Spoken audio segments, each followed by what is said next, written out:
Hey guys, hey, this is Anne Marie, and this is the AntiHR channel, and time for a little story time.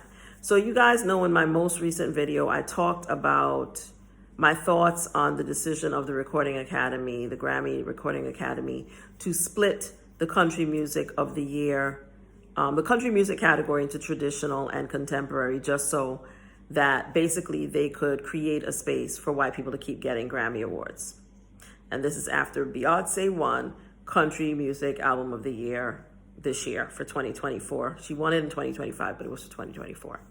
And I shared my thoughts. So if you haven't watched that video, please watch that video because it'll give some context to what I'm going to share in this story. But thinking about that situation really made me think about an instance in which I experienced white folks changing the rules simply because they were unhappy that I, as a black woman, had gotten something that I guess some of them had wanted but never gotten. And I'll tell you that story. So I was working at an organization. I was the only black woman executive in the organization, in the history of the organization, just not at that time, but ever. And I was now about 10 months into my role. And a lot had happened in the first 10 months. I had been brought in to help with the reorganization. People's job titles had changed. People's roles had changed. Not a lot of people were very happy about it because many of them were not supportive of the president, who was new, who they considered an outsider. A lot of the white women in the organization had ganged up against this president, who was also a white woman, and they really didn't like her. So this was already a problematic work environment before I even got there. But then they disliked me even more because I'm a black woman. I'm in a position to tell them what they can and cannot do. And I wasn't interested in joining their clique. So that's a little context. So every year, the organization would have a holiday party. And my department was actually responsible for helping put on the holiday party. And my staff would also help to support all the activities around welcoming the staff when they arrived. We had it in a ballroom at a hotel. And each year, we would also coordinate two things that people looked forward to. A raffle, where we would raffle off a pair of international tickets that people could use either domestically or internationally. It was donated to us by our travel company. So we had a travel company that we worked with that took care of all of our travel. And every year they would donate, I think it was four tickets, two sets of tickets, international, that could be used at international or domestic to fly anywhere in the world, I think, except a couple exclusions. I don't think people could use them to fly to Australia and one other place, but anywhere else in the world. And you could also upgrade them to business class, right?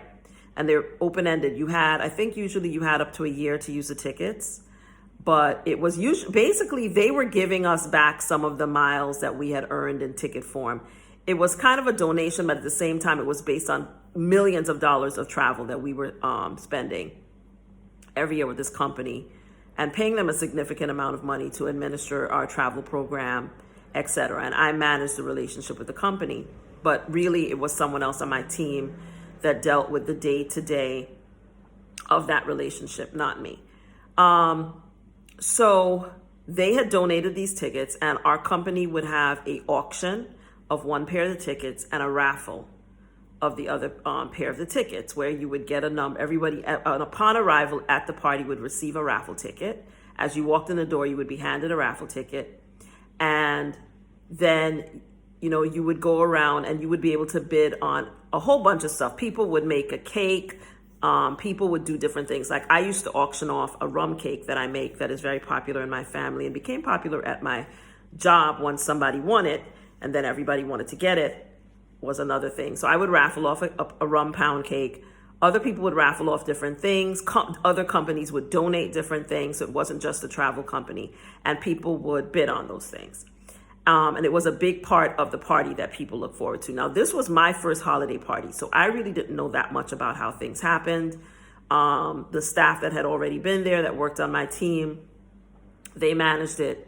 I showed up. I got handed a raffle ticket, went around the table, took a look at what they were auctioning, had already decided that I was going to try to get the tickets, the plane tickets, right? And I'm an expert auction participant. I used to be on eBay all the time. I don't use eBay as much as I used to, but back in the day, I was an eBay expert. So I had learned how to bid on things and how to win things at auction, right? So I have a whole technique, which I'm not going to share, about how I go about getting something that I really, really want. But it takes intention and discipline, okay? So I already was like, I'm going to get those plane tickets. So the night proceeds, and the raffle happens first. And they call out, I think they raffled off, they did 2 raffles, I think. I think there was domestic tickets and international tickets. I don't remember. It's been a while now. But they called off a number, and I'm talking to someone, and they keep calling the number, and I finally look at my raffle ticket and realize they're calling my number. So I went up there to get to turn in my number, and I've won the 2 international tickets, right? Happy, people clap, whatever. Then later that evening, I win the auction. So I've now won 2 pairs of international tickets, okay, in one night. Oh, the girls were salty. And I'm, later in the evening, I hear people saying, somebody comes up to me and says, oh, some of the women are upset because they said executive management is not supposed to participate in the raffle, right? And I said, well, that's interesting because no one ever said this to me. I've read all the rules. I was responsible for making sure that all these things happened. And at no point was I ever told that I'm not supposed to participate in the raffle. And if I'm not supposed to participate in the raffle, why was I given a raffle ticket when I arrived at the party, right? But anyway, I was like, whatever, right? But she was like, yeah, they're very upset that you won. And, they're all talking amongst themselves and saying how executive management isn't supposed to participate in the raffle, right? And I was like, well, I would love for someone to share with me where that rule is written because I haven't seen it anywhere. But anywho, I won my tickets and I'm keeping my tickets. Basically, I made that clear to the person who came to me. So the following Monday, when we all come back to work, because the party was always like either on a Thursday or Friday night, usually on Friday, so that people could drink and have a good time and then go home. My boss, the president, comes to me and brings up again, some people came to her about the raffle and that executive management isn't supposed to participate in the raffle. And I asked her, well, before I arrived, had anyone said this to you? She said, no. I said, well, it seems to me that this is a new made up rule because I don't see it written anywhere. You're not aware of it. So it seems to me that this is really about the fact that people aren't happy that I won the raffle, right? So to make a long story short, she gets petitioned by the women, the white women, is what I like to call them, the Beckys, the Karens in the organization, to have a formal rule saying that going forward, members of executive management are not allowed to participate in the raffle. They were so upset. And I was like, it's fine with me. I don't care. I already won my tickets. You get what I'm saying? And I'm not giving them back. You get what I'm saying? But they were so upset about the fact that I won a raffle that they wanted to win for themselves, right? That they passed a rule. They wanted to pass a rule saying executive management should not be able to participate in the raffle. But here's what I said. Here's the rule that I think we need to have. No management should be able to participate in the raffle going forward. Not just executive management, nobody in management, no one in the senior management. And so that's the rule that went into effect. Nobody in senior management could participate in the raffle after that year. Because I was like, if I can't be in it, none of y'all will ever have an opportunity to be in it either, right? But that's how they wanted to change the rules. Just because I won a raffle. And they weren't thrilled about the auction either, but they were really upset about the fact that I won the raffle because then I won 2 sets of tickets. I took my son to London for his birthday, and I took one of my friends and we went, where did we go? We went to Italy and Croatia, okay, business class, and had a wonderful time.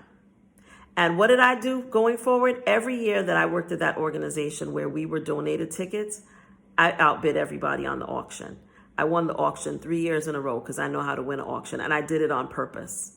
I participated every year, and made sure that I won the plane tickets every year that I was working in that company. Since those people wanted to be petty, I was like, I'm gonna be petty too. I'm gonna make sure I win this, or I'm gonna outbid people every year because I can. I was one of the highest paid people at the company. I could afford it. I was like, I'm gonna outbid people, and I'm gonna use the techniques that I know how to ensure that I win every year, and that I outbid everyone every year, and I win them tickets every year. And I think the last year that I was there, they were giving away domestic tickets. They were no longer giving us the international tickets. And I won that too. I outbid them for that too. Because as I think about it, they were giving us, before that, they were giving us a set of domestic, a set of international. And then the last year we had changed travel companies, and they were only willing to donate a domestic ticket, but not international tickets. And so we did domestic tickets, were up for auction, and I won that too. And I didn't even really want them because there really wasn't anywhere in the US I really wanted to go. I just did it because I could. Because I was like, if people are going to be petty with me, I'm going to be petty too. And I'm going to make sure I win this auction every year. I remember someone coming up to me the last year and asking me if I was going to bid on the ticket because they were trying to decide whether to even bother to bid because I always outbid everybody every year, right? And I was like, oh yeah, I'm going to be in the auction. I'm participating in the auction. I said, as I do every year, yes, I will be bidding. And I did win because I outbid everyone else, right? And so that's the story of my experiencing something very similar to what Beyoncé is experiencing now, in that they literally changed the rules because they were so upset that I won some plane tickets. Those petty heifers were so upset that I won some plane tickets that they wanted the rules changed, that they petitioned to change the rules, and literally ended up making it so that none of them would ever be able to win the tickets in the future either. Because that's how pettiness can boomerang on you. And I really think that in the end, this pettiness by the white folks at the Recording Academy for the Grammy Awards is going to boomerang on them too. Because the one thing Black people will always be is excellent at whatever we put our minds to. And so we will mess around and win the traditional and the contemporary country music awards if we so choose, as long as they ain't rigging the awards, which they probably will be. But we'll still win them, because look at how long it took for them to give Beyoncé the award, and she still won Album of the Year. So it may take a longer time, but it'll still happen, because you can't beat Black excellence no matter how you try. No matter how you rig the rules, no matter how you change the rules, you can't beat it. But it is no question that the standard operating procedure for them is, if they can't win fair and square, they just change the rules so they can win anyway. And then they love to talk about DEI and who should earn what, but they never earn anything. They just rig the rules so that they can stay at the front of the line and everyone else has to be at the back of the line. And that's just the reality of how white supremacy, especially in the United States of America, works, whether you're at work or even if you are the biggest entertainer in music. Because you're a Black woman, you're going to experience the same exact thing.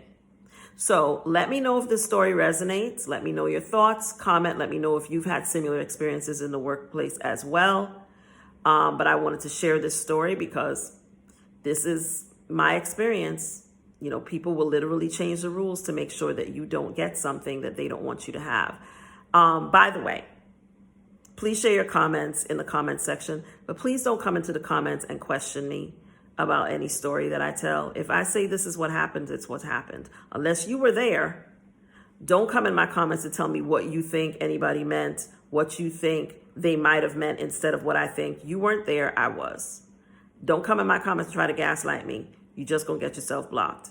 There is no democracy in my comment section. Don't get out of pocket and don't try to gaslight me in my comment section, okay? Thank you, you're welcome. As always, comment constructively. If you enjoyed this video, please hit the like button. If you enjoy my content, please subscribe. I try to drop a video at least twice a week, but sometimes I'll drop more videos if I have more things to say. And thank you all for supporting my work. If you are having issues at work, if you're dealing with discrimination in your workplace, please book a discovery call. My calendar reopens June 30th. Right now I am gallivanting. I'm actually getting ready to go outside. But I wanted to just shoot this video real quick before I did, while this was top of mind. If you enjoyed this video, again, hit the like button, hit the comments, and subscribe. As always, HR is not your enemy, but they're definitely not your friend, but I am. I'll see you in the next video. Bye.